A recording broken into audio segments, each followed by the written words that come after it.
یہ فروری 627 عیسوی کے آغاز کے دن تھے۔ مختلف قبائل کے لڑاکا دستے مکہ میں جمع ہونے لگے۔ ان قبائل میں سب سے زیادہ فوج غطفان کی تھی، اس کی تعداد 3000 تھی۔ 700 آدمی بنو سلیم کے تھے۔ بنو اسد نے بھی خاصی فوج بھیجی تھی، جس کا سالار طلحہ بن خلید تھا۔ قریش کی اپنی فوج کی تعداد 4000 پیادہ اور 300 گھڑ سوار اور 1500 شتر سوار تھی۔ اس پورے لشکر کی تعداد جو مدینہ پر فوج کشی کے لیے جا رہی تھی کل 10,000 تھی۔ اس کی کمان ابو سفیان کے ہاتھ میں تھی۔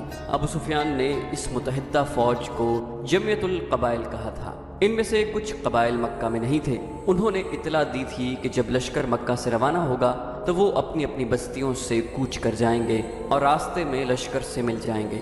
خالد کو آج وہ وقت یاد آ رہا تھا جب اس نے مکہ سے کوچ کیا تھا۔ لشکر کا تیسرا حصہ ان کی کمان میں تھا۔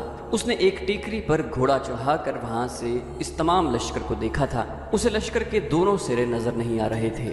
دف اور نفریاں اور شہنائیاں اور لشکر کی مترنم آواز جو ایک ہی آواز لگتی تھی خالد کے خون کو گرما رہی تھی۔ اس نے گردن تان کر اپنے آپ سے کہا تھا کہ مسلمان پس کر رہ جائیں گے، اسلام کے ذرے عرب کی ریت میں مل کر ہمیشہ کے لیے فنا ہو جائیں گے۔ یہ اس کا عزم تھا۔ یہ لشکر 24 فروری 627 عیسوی بمطابق 1 شوال ہجری مدینہ کے قریب پہنچا۔ قریش نے اپنا پڑاؤ اس جگہ ڈالا جہاں احد کی لڑائی کے لیے خیمہ زن ہوئے تھے۔ وہاں 2 ندیاں آ کر ملتی تھیں۔ دوسرے تمام قبائل احد کی پہاڑی کے مشرق کی طرف خیمہ زن ہوئے۔ قریش نے یہ معلوم کرنے کے لیے کہ مدینہ کے لوگوں کو قریش کی لشکر کی آمد کی اطلاع ملی ہے یا نہیں، 2 جاسوس تاجروں کے بھیس میں مدینہ بھیجے۔ ابو سفیان اور اس کے تمام نائب سالاروں کی خواہش اور کوشش یہ تھی کہ مدینہ والوں پر بے خبری میں حملہ کیا جائے، لیکن دوسرے ہی دن قریش کا ایک جاسوس جو یہودی تھا مدینہ سے آیا۔ اس نے ابو سفیان کو بتایا کہ مسلمانوں کو حملہ آور لشکر کی آمد کی اطلاع مل چکی ہے۔ مسلمانوں میں خوف و ہراس پھیل گیا تھا۔ اس یہودی جاسوس نے بتایا کہ سارے شہر پر خوف طاری ہو گیا تھا، لیکن محمد اور اس کے قریبی حلقے کے آدمیوں کی للکار پر مسلمانوں کے دل مضبوط ہو گئے۔ گلی کوچوں میں ایسے اعلان ہونے لگے جن سے تمام شہر کا جذبہ اور حوصلہ اونچ کر آیا اور مسلمان لڑائی کے لیے ایک جگہ اکٹھے ہونے لگے۔ میرے خیال میں ان کی تعداد 3000 سے زیادہ نہیں ہوگی۔ مورخ لکھتے ہیں کہ مسلمانوں کی تعداد 3000 سے زیادہ نہ تھی۔ انہیں اطلاع مل چکی تھی کہ مدینہ پر حملے کے لیے جو لشکر آیا ہے اس کی تعداد 10,000 ہے، جس میں سینکڑوں گھڑ سوار اور شتر سوار بھی ہے۔ اس وقت تک عرب کی سرزمین میں کسی لڑائی میں اتنا بڑا لشکر نہیں دیکھا گیا تھا۔ تعداد کو دیکھا جاتا اور فن حرب و ضرب کے پیمانے سے دونوں اطراف کو ناپا تولا جاتا تو مسلمانوں کو لڑے بغیر ہتھیار ڈال دینے چاہیے تھے، یا وہ رات کی تاریکی میں مدینہ سے نکل جاتے اور کسی اور بستی میں اپنا ٹھکانہ بناتے۔ کوئی سوچ بھی نہیں سکتا تھا کہ 3000 مسلمان 10,000 کے لشکر کا مقابلہ ذرا سی دیر کے لیے بھی کر سکیں گے۔ 10,000 لشکر نہایت آسانی سے مدینہ کی اینٹ سے اینٹ بجا سکتا تھا، لیکن یہ حق اور باطل کی ٹکر تھی۔ یہ اللہ کے آگے سجدے کرنے والوں اور بت پرستوں کا تصادم تھا۔ خدا کو حق کا ساتھ دینا تھا۔ خدا کو اپنے اس عظیم پیغام کی لاج رکھنی تھی جو اس کی ذات باری نے غار حرا میں عرب کے سپوت کو دیا تھا اور اسے رسالت عطا کی تھی۔ خدا ان کا ساتھ دیتا ہے جن کے دلوں میں حق اور صدق ہوتا ہے۔ یہ نبی کریم صلی اللہ علیہ وسلم کی للکار تھی جو مدینے کے گلی کوچوں میں سنائی دے رہی تھی۔ لیکن اے اللہ کی عبادت کرنے والوں، خدا تمہارا ساتھ اسی صورت میں دے گا جب تم دلوں سے خوف و ہراس نکال کر ایک دوسرے کا ساتھ دو گے اور اپنی جانیں اللہ کی راہ میں قربان کر دینے کا عزم کرو گے۔ جو ہمارے اللہ کو نہیں مانتا اور جو ہمارے دین کو نہیں مانتا وہ ہمارا دشمن ہے اور اس کا قتل ہم پر فرض ہے۔ یاد رکھو، قتل کرنے کے لیے قتل ہونا بھی پڑتا ہے۔ ایمان سے بڑھ کر اور کوئی طاقت نہیں جو تمہیں دشمن سے بچا سکے گی۔ تمہیں دفاع مدینے کا نہیں اپنے عقیدے کا کرنا ہے۔ اگر اس عزم سے آگے بڑھو گے تو 10,000 پر غالب آ جاؤ گے۔ خدا سوئے ہوئے یا خوفزدہ انسان کو معجزے نہیں دکھایا کرتا۔ اپنے عقیدے اور اپنی بستی کے دفاع کا معجزہ تمہیں خود دکھانا ہے۔ نبی کریم صلی اللہ علیہ وسلم نے مدینے کا حوصلہ اس قدر مضبوط کر دیا تھا کہ وہ اس بڑے لشکر کے مقابلے کے لیے بھی تیار ہو گئے۔ لیکن رسول خدا صلی اللہ علیہ وسلم اس سوچ میں ڈوب گئے تھے کہ اتنے بڑے لشکر سے مدینہ کو بچانا کس طرح ممکن ہو سکتا ہے۔ آپ صلی اللہ علیہ وسلم کو یہ تو پورا یقین تھا کہ خدا حق پرستوں کے ساتھ ہے، لیکن حق پرستوں کو خود بھی کچھ کر کے دکھانا تھا۔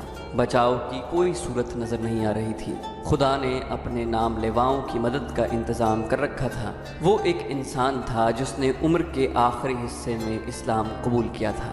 اس انسان کا نام سلمان فارسی تھا۔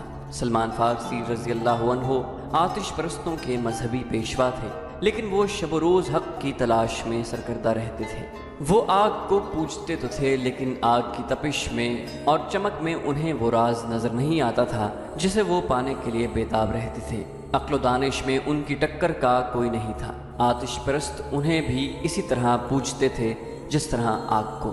جب سلمان فارسی کی عمر بڑھاپے کی دہلیز پھلانگ کر خاصی آگے نکل گئی تو ان کے کانوں میں عرب کی سرزمین کی ایک انوکھی آواز پڑی، خدا ایک ہے، محمد صلی اللہ علیہ وسلم اس کا رسول ہے۔ یہ آواز سلمان فارسی کے کان میں گھر بیٹھے نہیں پڑی تھی۔ ان کی عمر علم کی تلاش میں سفر کرتے گزر رہی تھی۔ وہ تاجروں کے قافلے کے ساتھ شام میں آئے تھے، جہاں قریش کے تاجروں کے قافلے اور کچھ مسلمان تاجر بھی جایا کرتے تھے۔ قریش کے تاجروں نے سلمان فارسی رضی اللہ عنہ کو طنزیہ اور مزاحیہ انداز میں بتایا کہ ان کے قبیلے کے ایک آدمی کا دماغ چل گیا ہے اور اس نے نبوت کا دعویٰ کیا ہے۔ ایک تو مسلمانوں نے عقیدت مندی سے سلمان فارسی کو نبی کریم کا عقیدہ اور آپ صلی اللہ علیہ وسلم کی تعلیمات سنائیں۔ سلمان فارسی یہ سب سن کر چونک پڑے۔ انہوں نے ان مسلمانوں سے کچھ اور باتیں پوچھیں۔ انہیں جو معلوم تھا وہ انہوں نے بتایا، لیکن سلمان فارسی تشنگی محسوس کر رہے تھے۔ وہ اتنا متاثر ضرور ہو گئے تھے کہ انہوں نے نبی کریم صلی اللہ علیہ وسلم تک پہنچنے کا فیصلہ کر لیا تھا۔ کچھ عرصے بعد سلمان فارسی رسول خدا صلی اللہ علیہ وسلم کے مقدس سائے میں جا بیٹھے۔ انہیں وہ راز مل گیا جس کی تلاش میں وہ مارے مارے عمر گزار رہے تھے۔ انہوں نے رسول اللہ صلی اللہ علیہ وسلم کے دست مبارک پر اسلام قبول کر لیا۔ اس وقت تک سلمان فارسی رضی اللہ عنہ بڑھاپے کے آخری حصے میں پہنچ چکے تھے۔ اپنے ملک میں سلمان فارسی صرف مذہبی پیشوا ہی نہیں تھے، وہ جنگی علوم کے ماہر تسلیم کیے جاتے تھے۔ اس دور کے مذہبی پیشوا بھی جنگ و جدل اور سپاہ گری کے ماہر ہوتے تھے۔ علم و ادب کے عالم بھی سپاہی ہوتے تھے، لیکن سلمان فارسی رضی اللہ عنہ کو خدا نے جنگ و جدل کے امور میں غیر معمولی ذہانت دی تھی۔ اپنے ملک میں جب کوئی لڑائی ہوتی تھی یا دشمن حملہ آور ہوتا تو سلمان فارسی کو بادشاہ طلب کر کے صورتحال ان کے آگے رکھتا اور مشورے لیتا۔ نامور سالار بھی ان کے شاگرد تھے۔ وہ سلمان فارسی اس وقت مدینہ میں رسول اکرم صلی اللہ علیہ وسلم کے صحابہ کرام میں شامل تھے۔ رسول اکرم نے یہ صورتحال جو قریش نے آپ کے لیے پیدا کر دی تھی سلمان فارسی کے آگے رکھی۔ سلمان فارسی نے کہا، خندق کھود دو جو سارے شہر کو گھیرے میں لے لے۔ رسول کریم صلی اللہ علیہ وسلم اور وہاں بیٹھے ہوئے تمام صحابہ کرام اور سالار ایک دوسرے کے منہ کی طرف دیکھنے لگے کہ سلمان فارسی نے یہ کیا کہہ دیا ہے۔ عرب خندق سے واقف نہیں تھے۔ فارس میں جنگوں میں خندق کا رواج تھا۔ سب کو حیران دیکھ کر سلمان فارسی نے بتایا کہ خندق کیا ہوتی ہے اور اس سے دفاعی کام کیسے لیا جاتا ہے۔ رسول کریم صلی اللہ علیہ وسلم نے جو خود تاریخ کے نامور سالار تھے خندق کی ضرورت اور آفادیت کو سمجھ لیا، لیکن آپ صلی اللہ علیہ وسلم کے دیگر سالار شش و پنج میں پڑ گئے۔ ان کے لیے اتنے بڑے شہر کے ارد گرد اتنی چوڑی اور اتنی بڑی خندق کھودنا ناقابل فہم تھا، لیکن انہیں رسول خدا صلی اللہ علیہ وسلم کا حکم ماننا تھا۔ خندق کی لمبائی، چوڑائی اور گہرائی کا حساب لگا لیا گیا۔ رسول خدا نے خندق کھودنے والوں کی تعداد کا حساب کیا۔ آپ صلی اللہ علیہ وسلم نے کھدائی کا کام اس تعداد پر تقسیم کیا تو 110 آدمی کے حصے میں 40 ہاتھ کھدائی آئی۔ تو رسول خدا صلی اللہ علیہ وسلم نے دیکھا کہ لوگ خندق کو ابھی تک نہیں سمجھے اور وہ کھدائی سے ہچکچا رہے ہیں، تو آپ نے کدال اٹھائی اور کھدائی شروع کر دی۔ یہ دیکھتے ہی دیکھتے مسلمان کدالیں اور بیلچے لے کر نعرے لگاتے ہوئے زمین کا سینہ چیرنے لگے۔ ادھر سے اس وقت کے ایک شاعر حسان رضی اللہ عنہ بن ثابت آ گئے۔ حسان مشہور نعت گو تھے جنہیں رسول اکرم صلی اللہ علیہ وسلم اکثر اپنے ساتھ رکھا کرتے تھے۔ اس موقع پر جب مسلمان خندق کھود رہے تھے، حسان رضی اللہ عنہ نے ایسے اشعار ترنم سے سنائے کہ خندق کھودنے والوں پر وجد اور جنون کی کیفیت طاری ہو گئی۔ خندق کی لمبائی چند گز نہیں تھی، اسے میلوں دور تک جانا تھا۔ شیخین کی پہاڑی سے لے کر جبل بن عبید تک یہ خندق کھودنی تھی۔ زمین نرم بھی تھی اور سنگلاخ بھی تھی، اور یہ نہایت تیزی سے مکمل کرنی تھی کیونکہ دشمن سر پر آن بیٹھا تھا۔ قریش کا لشکر اس عجیب و غریب طریقہ دفاع سے بے خبر احد کی پہاڑی کے دوسری طرف خیمہ زن تھا۔ اس کے پیچھے یہودیوں کا ہاتھ تھا۔ چلتے چلتے خالد کو اپنی آواز سنائی دینے لگی۔ اہل قریش تو ٹھنڈے پڑ گئے تھے، ان پر مسلمانوں کی دھاک بیٹھ گئی تھی۔ گھوڑا اپنی مرضی کی چال چلا جا رہا تھا۔ مدینہ ابھی دور تھا۔ خالد کو جھیمپ سی محسوس ہوئی۔ اس کے قبیلے قریش نے اسے شرمسار کر دیا تھا۔ اسے یہ بات اچھی نہیں لگی تھی کہ یہودیوں کے اکسانے پر اس کے قبیلے کے سردار اور سالار ابو سفیان نے مدینے پر حملے کا فیصلہ کر لیا تھا، لیکن وہ خوش تھا کہ حملے کا فیصلہ تو ہوا۔ اتنا بڑا لشکر جو سرزمین عرب پر پہلی بار دیکھا گیا تھا، یہودیوں نے ہی جمع کیا تھا، لیکن خالد اس پر بھی مطمئن تھا کہ کسی نے بھی یہ کام کیا ہو۔ لشکر تو جمع ہو گیا تھا۔ وہ اس روز بہت خوش تھا کہ اتنے بڑے لشکر کو دیکھ کر ہی مسلمان مدینے سے بھاگ جائیں گے۔ اگر مقابلے پر جم بھی گئے تو گھڑی دو گھڑی میں ان کا صفایا ہو جائے گا۔ وہ اس وقت تو بہت ہی خوش تھا جب احد کی پہاڑی کی دوسری طرف یہ لشکر خیمہ زن تھا۔ جس صبح حملہ کرنا تھا اس رات اس پر ایسی ہیجانی کیفیت طاری تھی کہ وہ اچھی طرح سو بھی نہ سکا۔ اسے ہر طرف مسلمانوں کی لاشیں بکھری ہوئی نظر آ رہی تھی۔ دوسری صبح جب قریش اور دوسرے اتحادی قبائل کا لشکر جس کی تعداد 10,000 تھی خیمہ گاہ سے نکل کر مدینہ پر حملے کے لیے شہر کے قریب پہنچا تو اچانک رک گیا۔ شہر کے سامنے ایک بڑی گہری خندق کھدی ہوئی تھی۔ ابو سفیان جو لشکر کے قلب میں تھا، لشکر کو رکا ہوا دیکھ کر گھوڑا سرپٹ دوڑاتا آگے گیا۔ ابو سفیان چلاتا جا رہا تھا، قریش کے جنگجو کیوں رک گئے ہیں؟ طوفان کی طرف بڑھو اور محمد کے مسلمانوں کو کچل ڈالو، شہر کی اینٹ سے اینٹ بجا دو۔ ابو سفیان کا گھوڑا جب آگے نکل گیا تو اس نے گھوڑے کی لگام کھینچ دی اور اس کا گھوڑا اسی طرح رک گیا جس طرح اس کے لشکر کے تمام سوار رکے کھڑے تھے۔ اس کے سامنے خندق تھی، اس پر خاموشی طاری ہو گئی۔ ابو سفیان نے غصیلی آواز میں کہا، خدا کی قسم یہ ایک نئی چیز ہے جو میری آنکھیں دیکھ رہی ہیں۔ عرب کے جنگجو کھلے میدان میں لڑا کرتے ہیں۔ خالد بن ولید کو بلاؤ، اکرمہ اور صفوان کو بھی بلاؤ۔ ابو سفیان خندق کے کنارے کنارے گھوڑا دوڑاتا لے آیا۔ اسے کہیں بھی ایسی جگہ نظر نہیں آ رہی تھی جہاں سے اس کا لشکر خندق عبور کر سکتا۔ یہ خندق شیخین کی پہاڑی سے لے کر جبل بنی عبید کے اوپر سے پیچھے تک چلی گئی تھی۔ مدینہ کے مشرق میں شیخین اور لاوا کی پہاڑیاں تھیں۔ یہ مدینہ کا قدرتی دفاع تھا۔ ابو سفیان دور تک چلا گیا۔ اس نے دیکھا کہ خندق کے پار مسلمان اس انداز سے گھوم پھر رہے ہیں جیسے پہرا دے رہے ہوں۔ اس نے گھوڑا پیچھے موڑا اور اپنے لشکر کی طرف چل پڑا۔ 3 گھوڑے اس کی طرف سرپٹ دوڑے آ رہے تھے جو اس کے قریب آ کر رک گئے۔ وہ خالد، اکرمہ اور صفوان کے گھوڑے تھے۔ ابو سفیان نے ان تینوں سے کہا، کیا تم دیکھ نہیں رہے کہ مسلمان کتنے بزدل ہیں؟ کیا تم کبھی اپنے راستے میں رکاوٹ کھڑی کر کے یا رکاوٹ کھود کر اپنے دشمن سے لڑے ہو؟ خالد پر خاموشی طاری ہو گئی تھی۔ آج مدینہ کی طرف جاتے ہوئے اسے یاد آ رہا تھا کہ وہ اس خیال سے چپ نہیں ہو گیا تھا کہ ابو سفیان نے مسلمانوں کو بزدل جو کہا تھا وہ ٹھیک کہا تھا، بلکہ خاموش رہ کر وہ اس سوچ میں کھو گیا تھا کہ یہ خندق بزدلی نہیں، دانش مندی کی علامت تھی۔ جس کسی نے شہر کے دفاع کے لیے یہ طریقہ سوچا تھا وہ کوئی معمولی عقل والا انسان نہیں تھا۔ اس سے پہلے بھی اس نے محسوس کیا تھا کہ مسلمان لڑنے میں اپنے جسم کی طاقت پر ہی بھروسہ نہیں کرتے، وہ عقل سے بھی کام لیتے ہیں۔ خالد کا دماغ ایسی ہی جنگی چالیں سوچتا رہتا تھا۔ مسلمانوں نے بدر کے میدان میں نہایت تھوڑی تعداد میں ہوتے ہوئے قریش کو بہت بری شکست دی تھی۔ خالد نے اکیلے بیٹھ کر اس لڑائی کا جائزہ لیا تھا۔ مسلمانوں کی اس فتح میں اسے مسلمانوں کی عسکری دانش مندی نظر آئی تھی۔ کوئی اور بات بھی تھی خالد، اسے خیال آیا، کوئی اور بات بھی تھی۔ کچھ بھی تھا، خالد نے اپنے آپ کو جواب دیا، جو کچھ بھی تھا میں یہ نہیں مانوں گا کہ یہ محمد کے جادو کا اثر تھا یا اس کے ہاتھ میں کوئی جادو ہے۔ ہماری عقل جس عمل اور جس مظاہرے کو سمجھ نہیں سکتی اسے ہم جادو کہہ دیتے ہیں۔ اہل قریش میں ایسا کوئی دانشمند نہیں جو مسلمانوں جیسے جذبے سے اہل قریش کو سرشار کر کے اور ایسی جنگی چالیں سوچے جو مسلمانوں کو ایک ہی بار کچل ڈالے۔ خدا کی قسم ہم اس لیے واپس نہیں چلے جائیں گے کہ مسلمانوں نے ہمارے راستے میں خندق کھود رکھی ہے۔ ابو سفیان خالد، اکرمہ اور صفوان سے کہہ رہا تھا۔ پھر اس نے ان سے پوچھا، کیا خندق عبور کرنے کا کوئی طریقہ تم سوچ سکتے ہو؟ خالد کوئی طریقہ سوچنے لگا، لیکن اسے خیال آیا کہ اگر ان کے لشکر نے خندق عبور کر بھی لی تو مسلمانوں کو شکست دینا آسان نہ ہوگا، خواہ وہ کتنی ہی تھوڑی تعداد میں کیوں نہ ہو۔ جن انسانوں نے تھوڑے سے وقت میں زمین اور چٹانوں کا سینہ چیر ڈالا ہے، ان انسانوں کو بڑے سے بڑا لشکر بھی ذرا مشکل سے ہی شکست دے سکتا ہے۔ کیا سوچ رہے ہو ولید کے بیٹے؟ ابو سفیان نے خالد کو گہری سوچ میں کھوئے ہوئے دیکھ کر کہا، ہمارے پاس سوچنے کا وقت نہیں ہے، مسلمان یہ نہ سمجھیں کہ ہم بوکھلا گئے ہیں، ہم تمام تر خندق دیکھ لینا چاہتے ہیں۔ اکرمہ نے کہا، کہیں نہ کہیں کوئی ایسی جگہ ہوگی جہاں سے ہم خندق عبور کر سکیں گے۔ صفوان نے کہا۔